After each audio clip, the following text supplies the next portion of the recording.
Ramogi Juang ne wasingo ni weche manyien bende osebedo kanyo kadonjo kagi kacha gik mage mosebedo katimore e kidieny mar weche manyien matimore mbakoromo Ramogi Juang wadago tarubin bende warangigo matimore counties mopogore opogore wadhigo tarubin e counties wa makaluo weche manyien go bende iseyudo malingling gi kuma gidhi bedo ka gitimore county ma Kisumo jatend piny Kenya kiyo ni dhi chopo kanyo odiochieng' makauno kochopo ponono chopo kanyo wadhi kelo gimana achiel kachiel e Ramogi TV kama chielo bende wadarango county ma Mombasa gik mage matimore Ramogi Juang koro tudre kod nyawadwa mantiere county ma Mombasa George Aoko ka intiere Mombasa Mombasa chal nade to nyaka sani weche manyien mage madonjonwa ka intiere Mombasa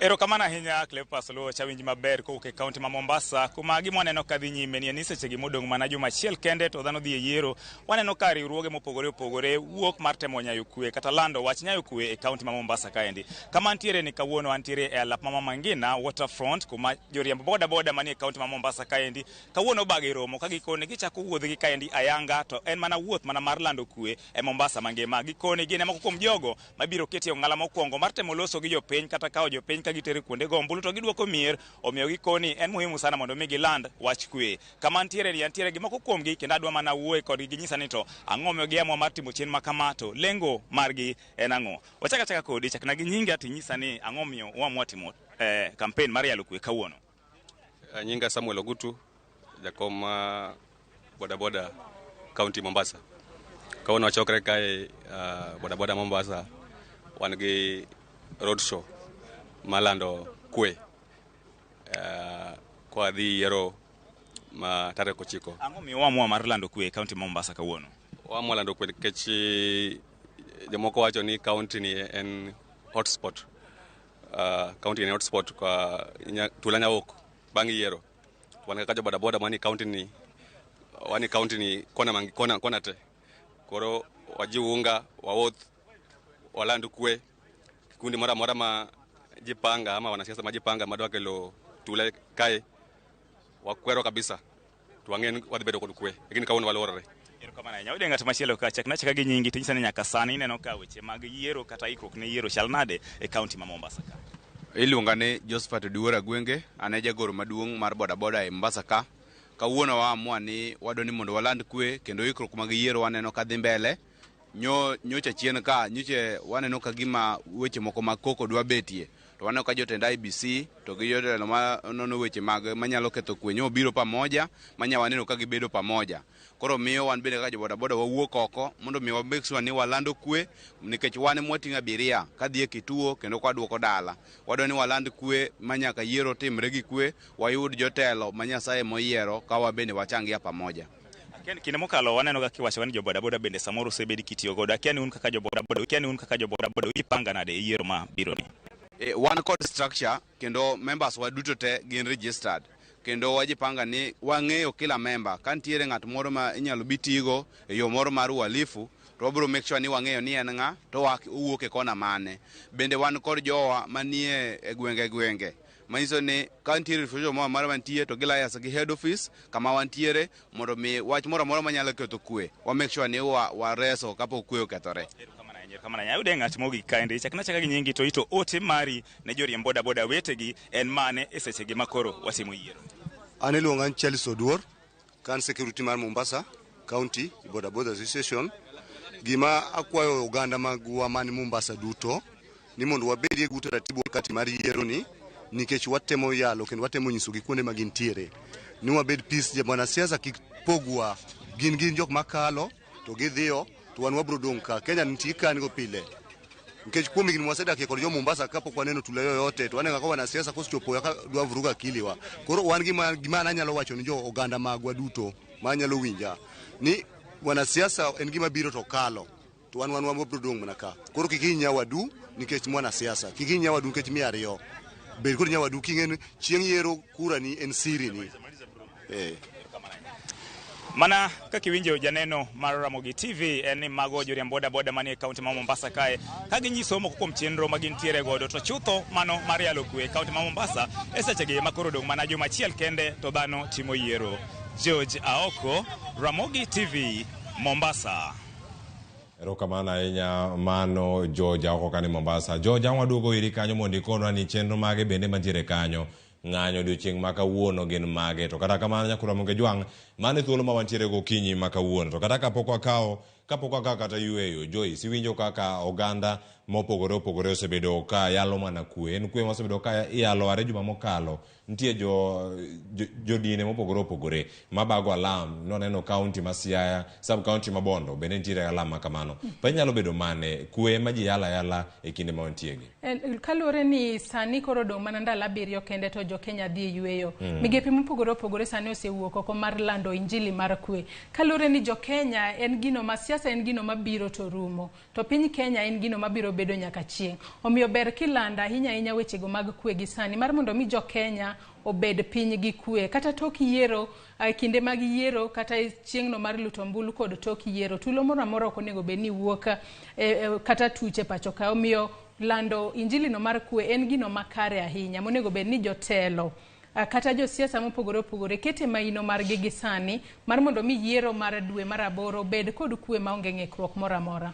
Nyakora Ramogi jwang' kikie mondo piny Kenya odoge piny kendo doge e kinde mane wantiere thuolo mokalo. Kenya ne tuo yiero bang' yiero mar 2017 gik ma kamago bende otimore. Kenya ne tuo mana ka jakaera gik mage manotimore jok mage manonyayo kwe. Bende achiel kuom jogo manyayo kwe e kinde gi duto ni mar kawa ywe masani mabiro pogi weche manyien makore dhi takanyo ko nyawadwa Joyce Duor kikidhi mabor ikete mande Ramogi TV.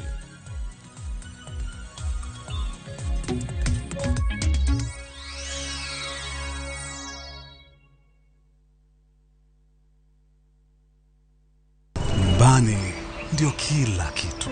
Neno lenye uzito zaidi kuliko lolote. Nyumbani ni urithi tunaoachia wajukuu wetu. Nyumbani ni upendo na usambazaji wa upendo. Nyumbani ni furaha, umoja na kufurahikiana. Nyumbani ni usalama. Nyumbani ni kazini.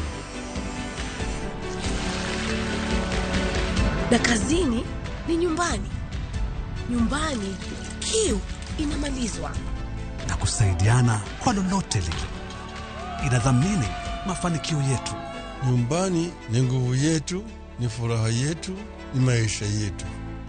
Tukileta maendeleo nyumbani, tuna uhakika tutabadilisha Kenya. Tunabadilisha Kenya mzima. Inawezekana. Azimio nyumbani, azimio nchini. Alia Beach kanikoma beitoma Ramogi TV.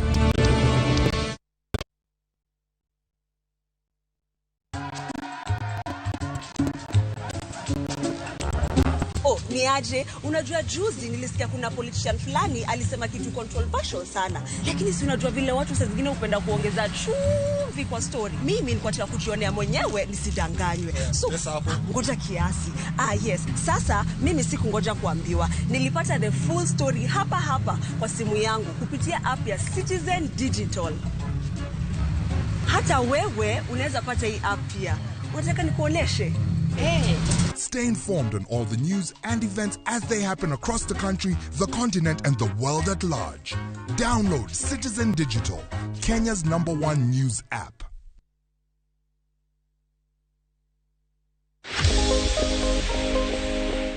Achiel kuom yore mag rito pien dendi en neno ni chieng' ok goye ahinya. Chieng' kogoyo del ahinya nyalo miyo pien dendi jore kata yudo kansa mar pien del.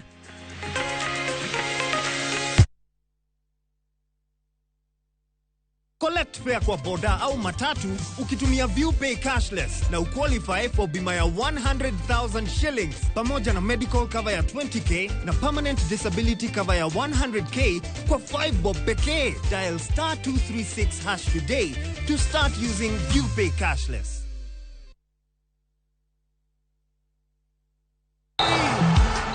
Nairobi, wuguru oko duto. Ma lich makiki we ng'ato pimni. Wukti tarika chiel dwe mara boro iganiendi dwe keyo seche mamogo pongo mesa. Radio Ramogi kachiel kod Ramogi TV komakore gi jothumbe makaluo e bwo mabula chiel mar Lake Region Music Association kama oting'o Amiso Twangu, Eli Totu, Emma Jalamu Pija, Dola Kabari Udadhiambu, Musa Jakadala the Joyman. E kin mamoko ma okwadwa pimo biro e dhodi kanyo achiel kachiel mar mondo miyo mimor wachokre kendo wapim paro. Wabro chako gi Baba Dogo, Madhari, Huruma, Kariobangi, Buruburu, Umoja, Kayole, Mwiki, nyaka Kasarani. Koloko tichario tarik 2 dwe mar 8 iganiendi umkure kochomo Kawangware kaeto wadinore Kangemi Awamol Mos headquarter Kibera Dala kochomo Nairobi West gi South B nyaka Pipeline Dono kure kwatieke gi Umoja Ngolo Kaliecha churi machiegni chamthum kendo bende wawinjre kaka tarik 9 dwe mar 8 iganiendi okinyi osira wende waburu wuok oko nang'o wakore nade nyaka e debe wang'ni ongeringo my state capture. Radio Ramogi, Ramogi TV, obiro mayore yore.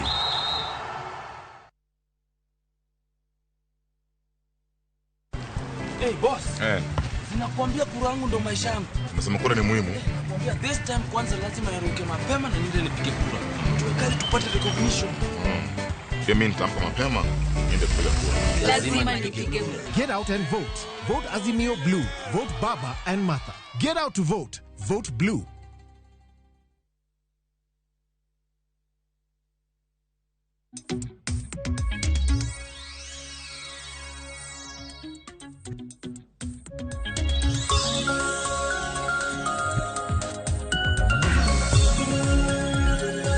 Machiegni kendo nyakwa Ramogi Ajuang mondo wadhi mbele kod weche manyien e chenro mar mbako romo.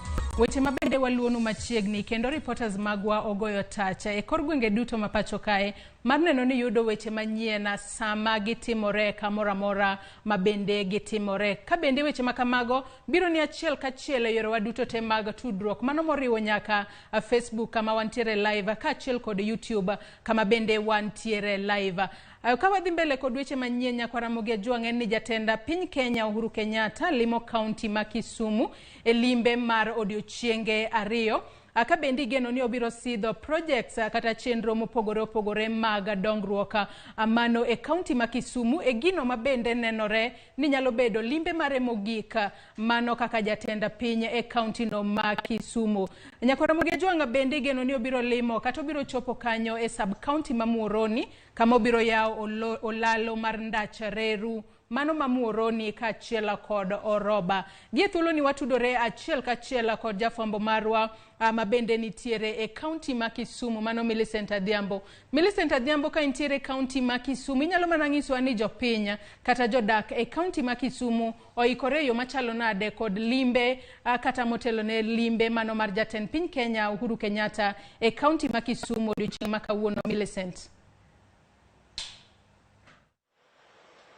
Ero kama na enye Joyce achiel kachiel kapok anyisi program kata chenro kaka jatend piny Kenya Uhuru Kenyatta dhi wuotho odiochieng' ma kawuono nyaka odiochieng' ma kiny e limbe ne mabende dhi tieko ndalario kata dhi kawo ndalario niendi abotere achiel kachiel nyaka jopiny mondo migi nyiswa ni to gin gi ikruok mane mar rwako jatend piny Kenya Uhuru Kenyatta kotenore kod limbe ne odiochieng' ma kawuono kod odiochieng' ma kiny e kaunti ma Kisumu kaendi kata gweng' ma Nyanza nikech waneno ka bende ndalo mar bedo apis mar jatend piny Kenya bende dhi kaner en mor mane magin kaluore ni maendi nyabedo limbe mogik mar jatend piny Kenya e gwenge makaluo kaendi machiegni ahinya. Ang' ne chako kichako gi nyinge teng'eyo kamera nyisa ni jatend piny Kenya Uhuru Kenyatta limbo kaunti ma Kisumu kaendi to wayudo ka bende ndalo dong machuk to ji dhi e yiero. Iwinjo nade kaka japiny gi chenro duto mobiro timo mar sidho dhowath ma MV Uhuru tu sidho lalo mar Oroba ma bende yudo miyo romi mano lalo mar gachokolo. Inyalo wacho ang'o weche go kichako gi nyinge? Erokamano, an iluonga ni Pius Okelo Njage.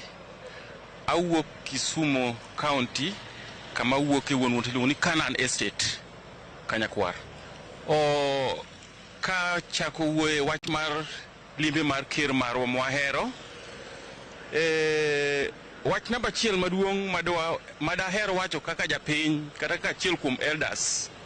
Atemo wacho ni wamor ahinya kaka jokanyanam ka rais marwa mwahero kendo makoro biro e dakika mogik wamor kobiro kendo warwake ahinya gi rwak mar tipo kobiro mondo mi oyawnwa projects manochako timo kapok ndaloni orumo. Erokamano ahinya, mana machiegni mapiyo piyo. An iluonga ni Sayo Nyango. An bende an achiel kuom jodak ma Kisumu ka. Mokwongo adwoko erokamano maduong' ahinya ne Rais Uhuru Kenyatta. Jaduong' Uhuru osebedo ka kwang kodwa e ndalo mag thagruok kod mor nikech hasa gimodwa ni mondo odhi otim e piny Jomuroni en oula maduong' osebedo ka chando Jomuroni ndalo duto kochando jokano nyaka piny koni. Ne giparo mondo okuny dam maduong' manyalo miyowa pi to kendo nyalo miyo jowa man kanyo bende dak e yo makare. Mar ariyo obiro gi gari ka mabende en manyocha ochakonwa yore e chuny taon ka madongo kendo miyo waneno grofni manie chuny taon. Omiyo wan wagone erokamano kuom dak mosedak kodwa maber, kuom bet mosebedo kodwa maber, kendo kuom miyowa kwe. E ndalone duto manyotiyo 2017 nyaka koro ka wasebedo ka wan gi kwe kaka jo Kisumu, kata kaka Joluo, kata kaka jo Nyanza, kata kaka jo Kenya. Kenya nigi kwe maduong' kendo maber ahinya. To mogik agone oriti maber ni koponi ndalo chopo ni koro dhi oyo okodhi mabor en ja Kenya obed na machiegni butwa ka maka sama nitie wach to bende kaka ng'ama osetiyo oyo koro jaduong' Raila dwaro ni mondo omiye advice moro bende matin to yude ka en machiegni. Mogik takwayo jo Kisumo te ni wuoguru oko warwakuru wendowa gi kwe to gi hera. Ung'eyo kaka jaduong' ni osekwang kodwa to ung'eyo kaka okwang kodwa. Omiyo wakwayo ni wuoguru oko te jokanyanam kamoro amora ma ng'ato nitie warwakuru Woodgot ni maber nikech ung'eyo ni rwako maber nyalo miyo bende gik maber chako medo biro kaka gibiro no. Jaduong' iparna Raila Amolo Odinga. Erokamano. Erokamano ahinya machiegni. Erokamano. An Gilbert Buya wuod Nyakach, jatich ma Kisumu ka. An mokwongo ago erokamano ne ker marwa kobiro Kisumu ka nikech kuom ndalo mang'eny wan nyocha chon kane onge handshake kata kane onge riwruok ne wawinjo mana ker ne dhi ma kuonde mamoko to sani nyaka nyo handshake bedi. Aneno ka ker ng'eny Kisumu ka kendo Kisumu ka chalo madalane. Omiyo arwake Kisumu ka endi akwa jo Kisumu ya warwak konywa warwako ker. Warwako ker mondo ker obi dongruok modhi kelo kata gik modhi yawogo gin dongruok manochako. Omiyo wayiene warwake uru maber mondo tije modong' kata kodong' moro pok orumo. Ta ageno ni jokisumu, ageno ni Kenya, ageno ni Raila Amolo Odinga biro tieko kuonde modongo to moloyo te agone ker erokamano kuom thuolo maber magisetiyo kod Raila kendo thuolo maber magisebedo kotawo Kenya gi kwe maonge mirima. Ago erokamano ne ker kendo akwayo ni kaber akwaye ni kakodhi kendo jo Kisumu akwayo ni wawuoguru oko mondo wago kura ne Raila Amolo Odinga kendo wawuoguru oko mondo warwak ker ong'e ni wan bende wan kode e achiel. Ago erokamano. Erokamano ahinya. Mana kamano Joyce kaka isewinjo endi en mor ne jo piny mawuok Kisumu kaendi kuma bende iwinjo ka gimor ahinya gi biro mar jatend piny Kenya Uhuru Kenyatta. Mopogore gi mano wageno ni ka ochopo kanyo saa 8:30 jatend piny Kenya dhi molo kanyo kuma bende odhi chako kod sidho lalono ero ma bende ong'ere kaka Oroba Railway Bridge. Bang'e no endi ka bende olalono endi en mano bende osebed ka itimo ne loso e yor kungo mondo mi obedo lalo maber ma bende ji nyalo kadhe kata gach reru kata gach okolo nyalo kadho maber. Ka bende lalo no ne ng'ama kia oyudore bath ndara ma bende ndara mawuok Nakuru kabiro Kisumu. Bang'e no endi jatend piny Kenya Uhuru Kenyatta biro tiyo gi gach reru no endi kowuok alwora ma Muoroni ka ochomo Kikomi ma bende yudore e boma ma Kisumu kama bende kanyo igeno ni odhi twak gi jopiny ma bende geno nitie ni chal ka gimo nyalo biro goyo debe ne jatend ogai mar ODM Raila Amolo Odinga. Ka bende wang'eyo ni mae di bende eromone mogi kod jogo ma bende wuok alwora ma Nyanza ka bende thuolo ne mar bede opis bende oserumo. Bang'e no endi ogeng' ni obro bedo kod romo kod jotelo, romo mar achiel kachiel jotelo duto mawuok Kisumu County ka kuma bende romo no dhi bede pok oyangore to ka ang' oyangore mag weche bende ang' nwakelnu. Modong' odiochieng' makiny ogen ni obosidho dhowath ma MV Orutu ka bende dhowath ma bende odhi sidho no endi gedo mare ne omuonyo omenda maromo bilion 2.4 ka bende dhowath no endi ogen ni bang' ka osebiro sidhe mochako tich obiro bero kata ting'o malo yore mag wuodhe nam ma kaluo kendo bero yore mag ohala e kind pinje mag Afrika ma ugwe. Ka kamano to magi weche modwa ringo achiel kachiel kendo wadonjo ng'wech mondo mi wachop Muhoroni wakelnugi achiel kachiel e yor tipo mondo unyal neno weche go kaka gibiro nwa e mesawa mar keweche e seche go kokang'o chopo migago gi thuolo ni endi to pod walidhonwa ludha mago mabiro kotere kod limbe mar jatend piny Kenya Uhuru Kenyatta. Joyce nyalo dhi nyime. Erokamano ahinya Millicent Adhiambo kowuok e kaunti ma Kisumu. Ang'eyo ni limbe mar jatend piny Kenya Uhuru Kenyatta e kaunti no ma Kisumu ibiro luonwa machiegni kendo ibiro miyowa weche makamago kuku kod tiendgi e wechewa manyien mamoko mag odiochieng' ma kawuono. Erokamano ahinya Millicent Adhiambo. Anyakwara Ramogi Tv ka wadhi mbele kod weche manyien en ni gavana ma kaunti ma Kitui Charity Ngilu otelo ne campaigns mag Azimio e kaunti ma Mombasa. Koloso kod oganda e kaunti no, Ngilu omedo sero ombulu ne Raila Odinga kojiwo jopiny obi owuog oko kar rombgi olut ne Raila Ombolo. Jalar kom gavana e kaunti ma Mombasa kod otiko mar ODM mano Abdul Swamad Nasir bende omedo sero ombulu ne Raila kowacho ni Azimio biro kelo dongruok mathoth ne oganda makadho wath nam chumbi.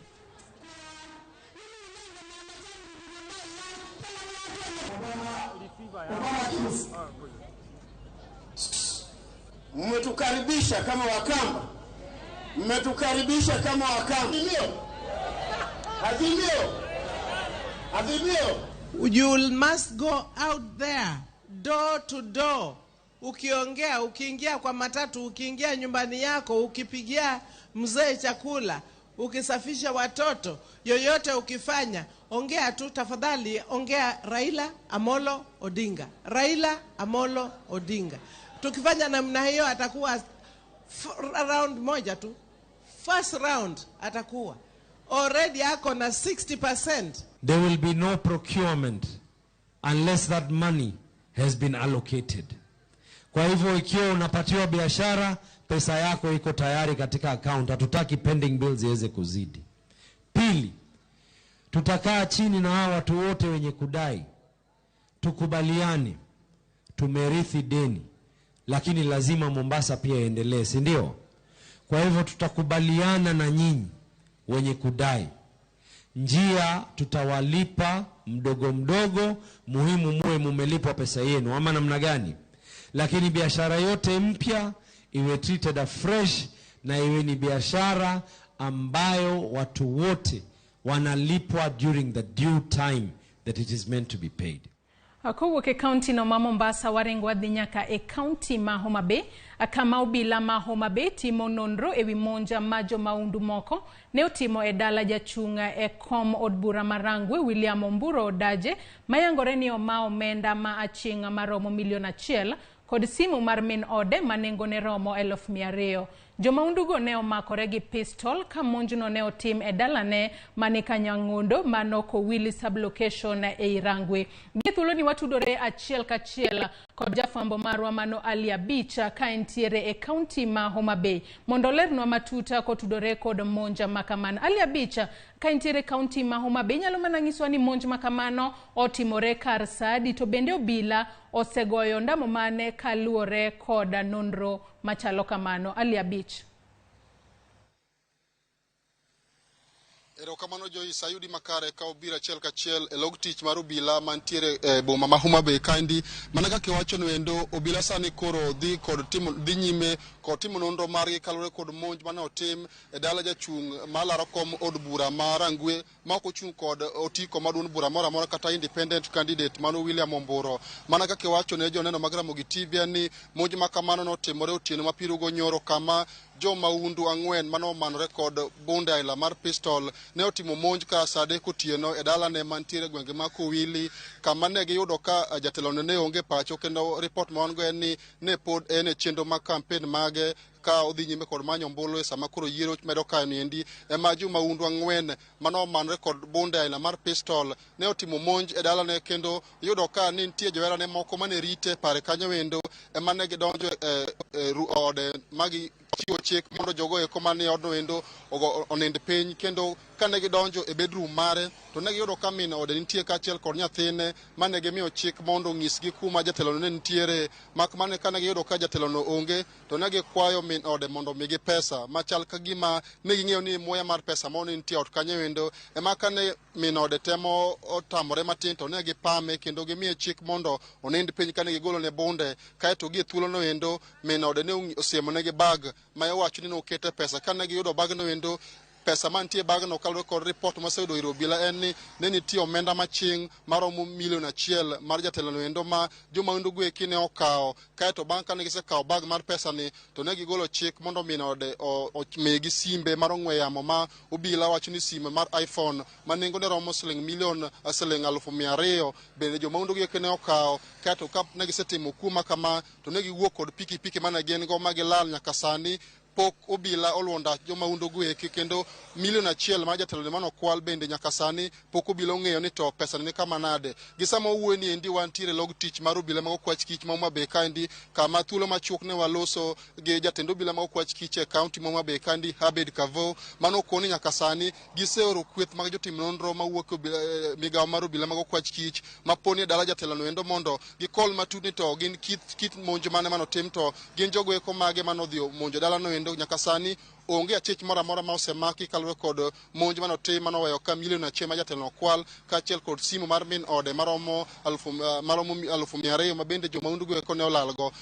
Bang' kosetieko twak modhigo nyime nendi wabiro loso gi jatend obila ma okwach kich kaunti ma Homa Bay kaendi mabiro chiwo ler malong'o kaluwore kod monj manotim e dala jatelono endo mondo onyis ni to nyaka sani gin okenge mage ma obila osekawo bende nitie achije ma gisefwenyo to bende nyaka sani be nitiere achije ma kata gisemako kaluwore kod monj manotim manoweyo ka pesa maching maromo $1 million ne okwal dala William Omburo ma bende jachung' malaro kom od bura mar Angwe e yiero modhi e tarik 9 endi ma ok ochung' kod duond bura moro amora Joyce.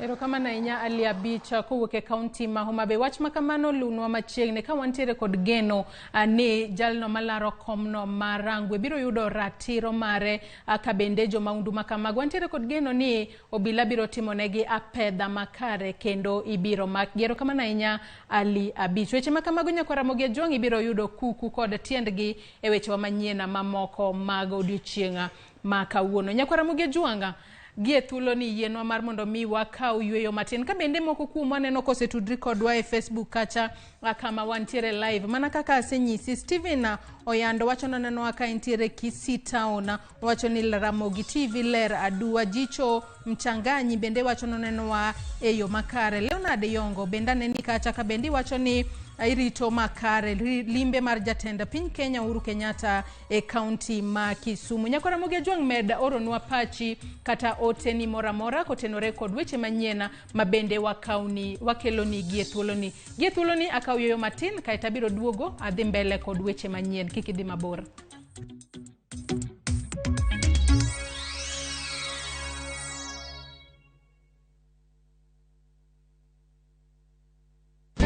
Mzai, ndio. Umepangaje tarehe 9 mwezi wa 8? Ujui ni holiday? Ala. Leo tarehe 8. Starehe. Aje sasa Mzai. Sikiza, tarehe 9 mwezi wa 8 asubuhi na mapema ni kupigia baba the 5th kura. Kabisa. Universal healthcare. Si kila mtu apate health. Kabisa. Hadi mabibi wako 5. Awacha utani. Basi itabidi turuke mapema. Mimi nakwambia kupiga kura ni papa. Get out and vote. Vote Azimio Blue. Vote Baba and Martha. Get out to vote. Vote Blue.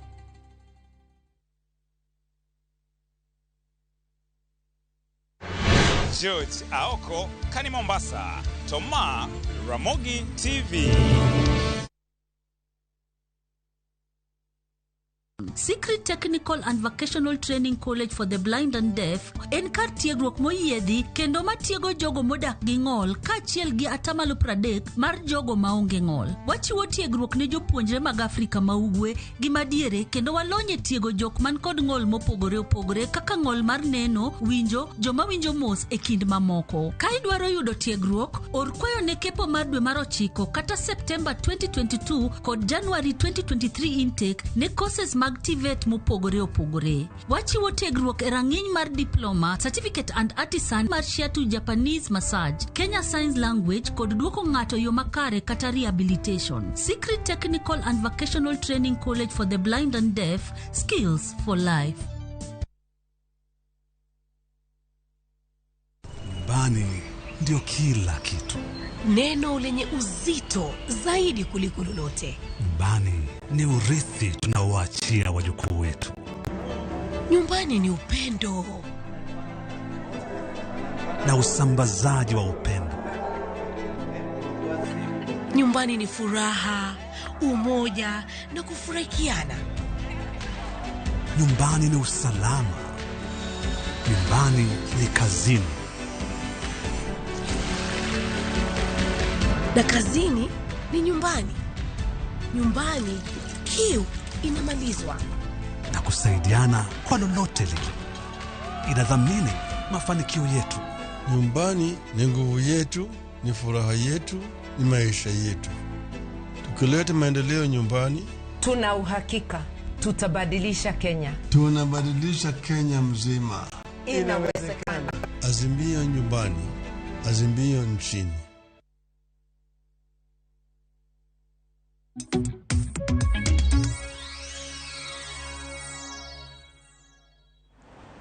Machiegni kendo mondo adhi mbele kod weche manyien kama jotend arita e kaunti ma Mombasa ne ogwelo jaod bura Manyali Mohamed Ali kaachiel kod Said Abdalla maduto laro kom od bura Manyali kendo chiwonegi siem kaluwore gi wach tulo manyocha omuoche e kind johera mekgi e Nyali mane kaunti ma Mombasa. E romono, komishona mar kaunti ma Mombasa John Otieno ne okoni gi gwelo jotelo ariyogo bang' yango ni gin ema johera gi otugo lweny mane omuocho Kongowea kendo moko kuomgi yudo hinyruok.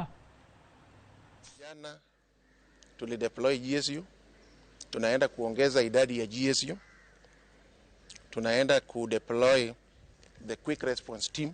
Wale wote ambao wamehusika na violence jana na juzi na hizo siku zingine, polisi wahakikisha ya kwamba wote wamekuwa arrested and taken to court. Stop using these goons or the youths wakati wanaendeleza kampeni zao. Pia hao vijana tunataka kuwaonya ya kwamba tuko macho. Tutaendeleza kampeni ya amani huko chini mashinani.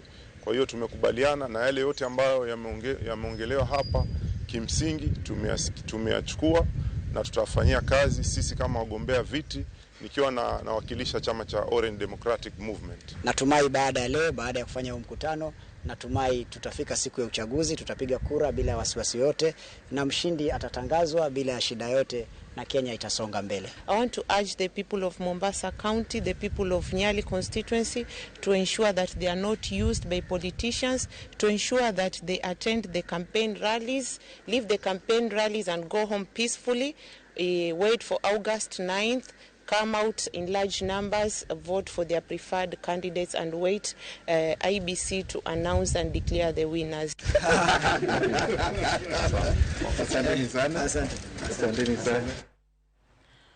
Obila e kaunti ma Isiolo ochako timo nonro ne kweth moro mar jomaundu mawachore ni nyoringo wuok e kaunti ma Marsabit kadhi Isiolo kaluwore gi apedha mar obila mosebedo kadhi mbele e gwengego. County Commissioner ma Isiolo Geoffrey Omoding okwayo jodak ma Isiolo mondo wuog oko kendo chiw ripot mora motudore gi jomaundu ka bende ogolo siem ne jogo madipo ni ochiwo kuonde pondo ne achijego. Commissioner no osingo ni achijego idhi maki kapok chieng' yiero maduong' ochopo ka bende omedo ni chenro ma achijego nigo pok ong'ere. Moko kuom josiasa ma Isiolo okwayo jodak ma Isiolo mondo obed mabor gi siasa mag tulo kendo onya kwe e kindegi mag yiero.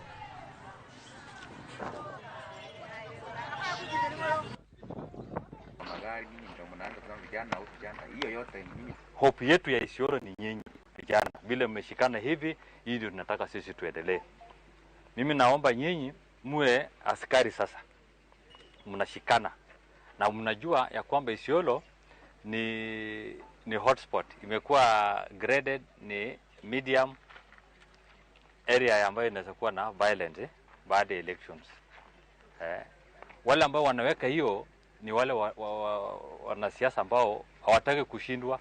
Na mimi pia naambia wananchi, mkijua kuna mtu ako na bunduki haramu ama ako na bunduki ama wako na mpangilio ambayo sio mzuri, piga report. Ile toll free number ya amani ya uchaguzi hii ni 0800721519.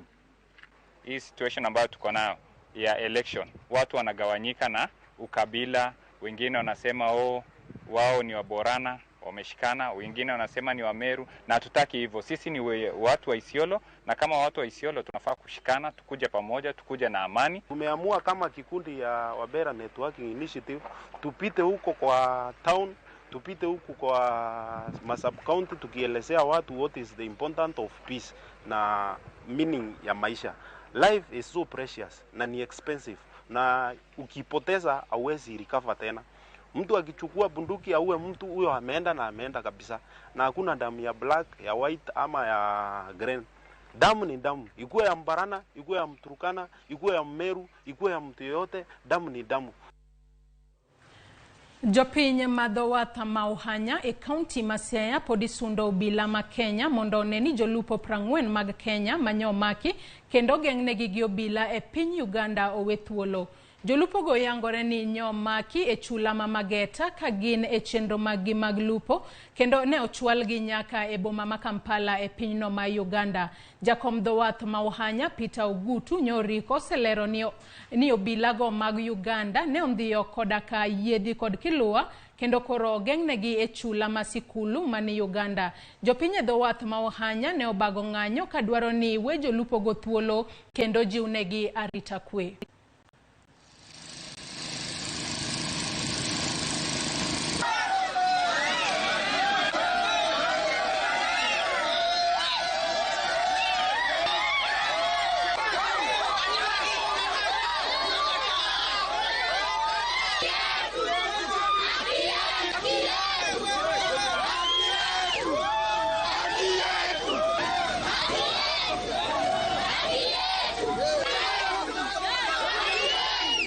Hatuwezi kaa hapa Kenya ati tunafanyia Waganda kazi.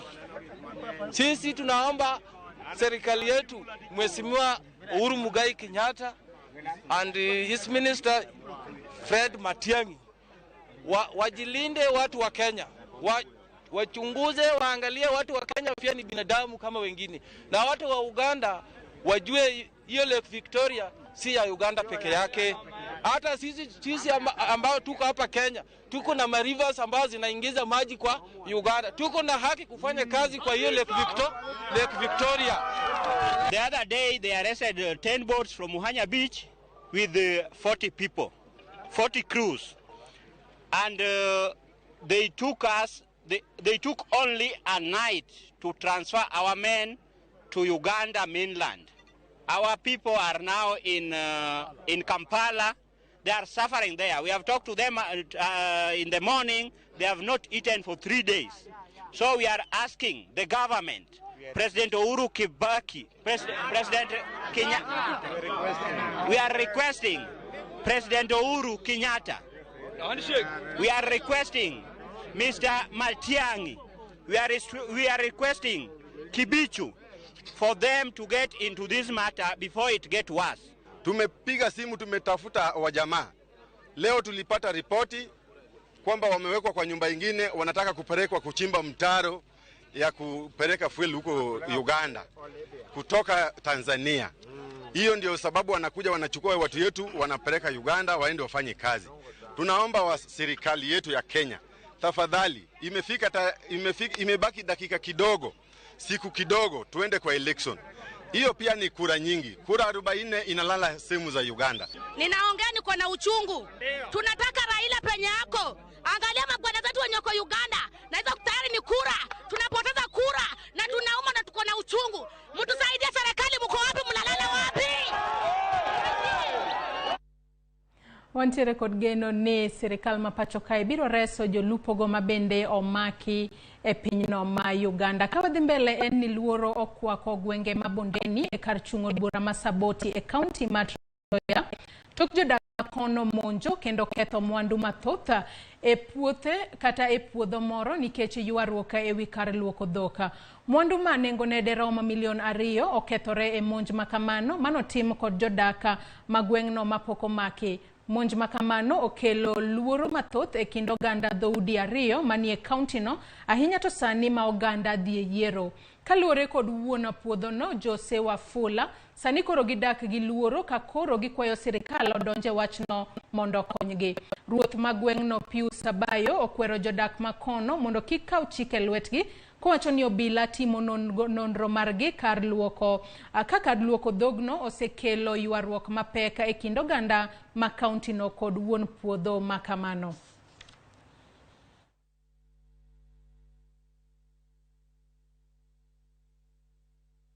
Hiyo saa 12 tulikuwa tunatayarisha sapa yetu hapa.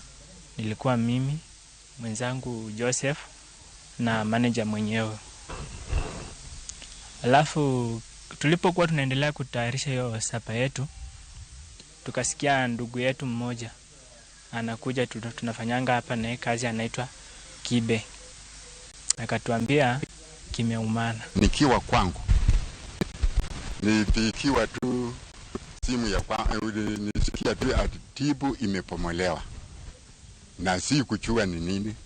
Mimi nilichukua jukumu ya kwenda kuangalia. Waliharibu mizinga, pia wakapazua vioo na wakaingia kwangu, wakavunja mlango, wakabeba mattress, wakabeba blanketi, pia wakabeba na briefcase yangu ambapo ilikuwa ndani na 7,000. Pia wakanipepea sola kwangu huko na wakabeba na mahindi na marakwe. Kwa hivyo hapa ndani wakatuibia mbuzi moja na mtoto wake, alafu pia na kondoo 2. Wananchi, wacha niseme tu ni wananchi, umati wenye ulikuwa hapo, atulienda ukafanya madhara kwa kijana wa Wafula anaitwa Choni Wafula. Kitendo hicho haikuwa nzuri na tunailani kwa kinywa kipana. Maana hii ni msimu wa siasa. Watu wanaweza kuchukua kwa mtindo kwa njia tofauti tofauti, lakini nataka nihakikishe wananchi wangu kwamba hali hiyo imeweza kuchukuliwa na inashughulikiwa kisheria. Nyamburko mar jalara kom od bura Magatundu North otuomo jago moro ma hike nie diere to kane odonjo e nyasi mar chiwo mich ne jotugo e gwenge ma Kairi. Nyamburko mar Elija Njoroge notuomo jago no bang'e to dunyo ng'wecha kapok jopiny chopo ire.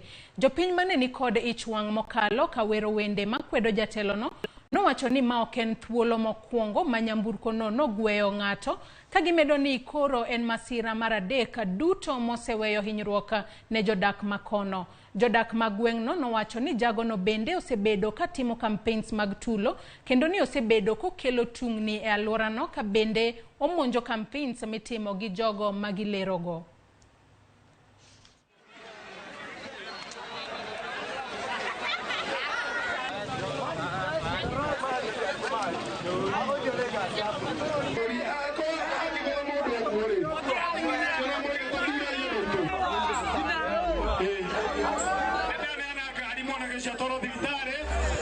Na sisi tunasema sisi ni bottom up, Jose ni bottom, na ndio manake tukiona kuja kumuinua. Fanya mikutano yako Mheshimiwa Kururia kwa njia ya amani. Hapana haribia watu wengine jameni, kwa sababu Mangu uligonga mtu na gari, tena leo hapa Kairi tena umegonga mtu mwingine. Jameni Kururia, please I beg you, atufanyi siasa ya kumwagaji wa damu, please koma na ukome kabisa. Hiyo ni jambo ambalo ningekondem kwa njia zote zile, kwa sababu hiyo ni vibaya sana.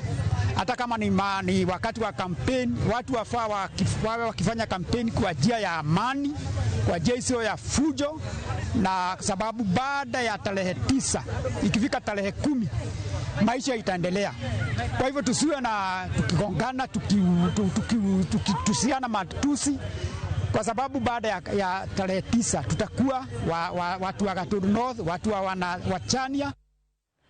Oganda jo Kenya kod riwruoge mopogore opogore e pacho kae medo wuok oko ka kwero weche mosebed kikiro gi josiasa moko e pacho kae manyalo kelo athua e kind oganda.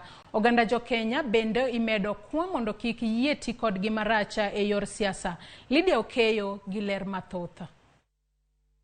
Liet mar siasa medo jimbore pachoka. Odong mana juma achiel kende gindala achiel to piny Kenya dhi yiero maduong' madwe maraboro.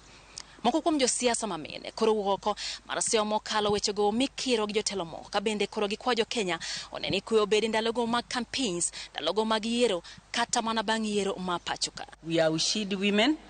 We are maendeleo ya wanawake, we are Amka Dada. Riwruok mar maendeleo ya wanawake, mano mar Amka Mama kod mamoko kwa oganda jo Kenya mondo kik ketie tugo tich matek mano otim kod thuondi ma pachoka mano kedo ne kwe kod achiel mar piny Kenya. Weche maikiro mag siasa manyalo kelo sigu medo kelo luoro ne mine kod nyithinde pachoka. 15 years ago, mothers buried their children after they were murdered, burnt life in a church. 15 years is not long enough for a mother to forget the pain of losing a child. Imekuwaje watu wanasimama juu ya gari na kutusiana na hatujasikia wakiulizwa swali? Hiyo kama wamama tumekataa na tunataka hata IBC tafadhali muzingatie zile code of conduct watu walisign ndio tuwe na amani katika hii nchi. Kama chielo, jodongo mawuok Kabasu Bay County ma Homa Bay okwa kwekin jochung' malaro kombe mopogore mag siasa kagikoni siasa matulo nyalo biro tamo ganda mathoth ahinya to mine kod jodongo wuok kwa tamalo 100 mar goyo ombulu Raila Amolo Odinga dwaro mare mar kawo telo mar piny Kenya. Gima nyalo kwayo jokura duto te ni kura to wago urne jaduong' Raila Amolo Odinga kuche onge bagen bende onge penjo kura mar Raila onge ng'ama wuoye en gima through kura an gima nakwayo ni kwe gi muolo gi era ema mondo bedi siasa to en gima kawuono ka gik tariko 9 ka gik 10 weche mag siasa koro rumo judugo kama kawaida. Dodi prayokodariyo mag Jakamba kotelne kod jakom mar Boniface Kilonzo bende ojiwo oganda Jakamba mondo nyakuya hinya te kindegi mag yiero. Negiloso athiriva nyasi masidho Wavinya Ndeti elaro kuom gavana ma kaunti ma Machakos. Wakamba ni watu wa amani na tunapendana. Kwa hivyo wakati huu wa campaign period tukielekea katika utepe tunataka kuwauliza Wakamba wote, mimi kwa niaba ya kanzo yangu, wadumisha amani, tuwe na elections ambazo hazitakuwa na vurugu yoyote. Elections ili Kenya nyingine, sehemu zingine za Kenya wakisikia Ukambani wasikie kweli watu ni organized na wapendi mambo ya fujo. E county ma Kiambu, jodak ma ok jo Agikuyu modak e county no kwa oganda jo Kenya mondo nyakue kod hera e kindeni mabende koro jochomo yiero maduong' kagi wacho ni gisechako bet kod luoro kaluwore kod weche midiro kod jo siasa. The political environment of our country is right now it's very dirty.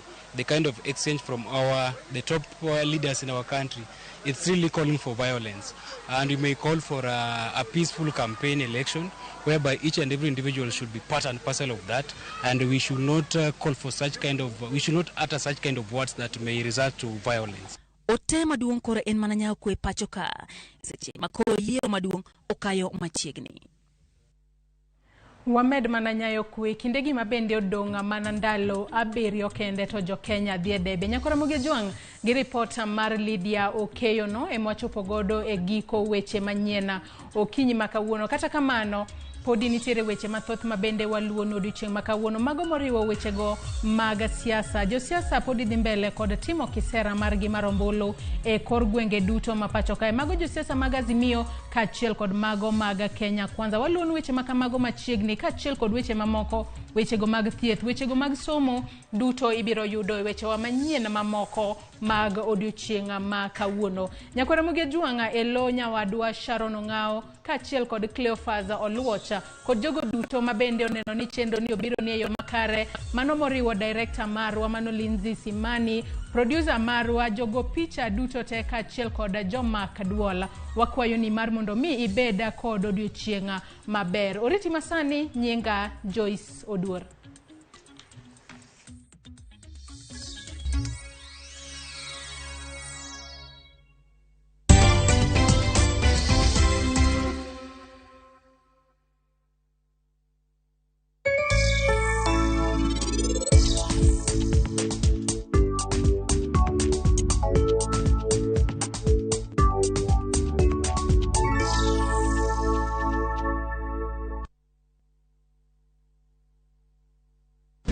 Mzai, ndio. Umepangaje tarehe 9 mwezi wa 8? Hujui ni holiday? Allah. Leo tarehe 8. Starehe. Aje sasa mzai. Sikiza, tarehe 9 mwezi wa 8 asubuhi na mapema ni kupigia baba the 5th kura. Kabisa. Universal healthcare. Si kila mtu apate health. Kabisa. Hadi mabibi wako 5. Awacha utani. Basi itabidi turuke mapema. Mimi nakwambia kupiga kura ni papa. Sawa buda. Can't wait to post my new hairdo on my Insta story. Asmio haro. Lazima nipige kura. Sometimes ni lazima. Lakini saa hii serikali ya baba itatuwezesha. Guys, make sure you vote. Hey boss. Ninakuambia kura yangu ndo maisha yangu. Unasema kura ni muhimu. Nakwambia this time kwanza lazima niruke mapema na niende nipige kura. Tuwekali tupate recognition. Mimi nitamka mapema niende kupiga kura. Kura yangu ndio jibu langu. Wewe pia utajipanga? Nitasaidikaje na serikali hii mpya? Hujui, imagine tutapewa tax break holiday kwa health. This time si ndo kusema. Sure. Kweli baba anatujenga. Inaonekana siku hiyo itabidi kulala ni mapema. Teke. Mapema? Inawezekana. Kabisa. Sawa. Lazima nipige kura. Get out and vote. Vote Azimio Blue. Vote Baba and Martha. Get out to vote. Vote Blue.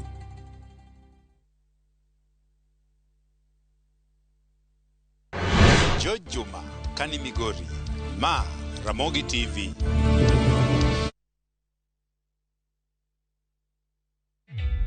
Introducing a new way to earn cash every time you buy airtime. Simply dial *487*2#. Buy airtime, pay for electricity or water bills for you or someone else, and get paid papo hapo. Usinunue airtime na tokens bure tu. Earn instantly with *487*2#. Dial *487*2# now.